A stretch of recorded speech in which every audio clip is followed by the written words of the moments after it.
เจ้ากินยังมาคือว่างามปานสิย้อย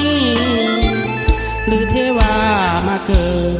งามประเสริฐสวนใจเลื่อนลอยผิวพันสวดสมปล่อยลอยหยาดย้อยเหมือนแสงดา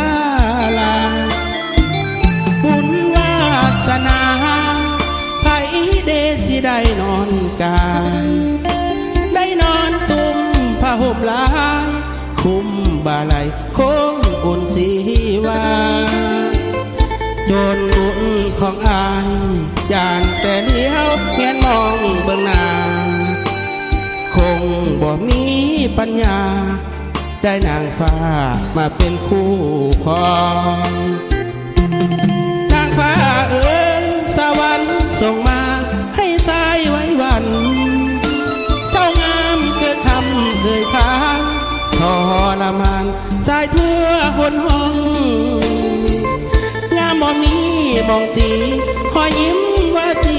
ส่วนทรงงามของสายใดเห็นแล้วต้องอยากได้น้องความหอมวิวาหรือนางฟ้าจำแรงมาเปล่งแสงประกายแผ่วพาวให้สายตกหลุมหาเจ้าได้นางเฝ้าซื่นเสน่หา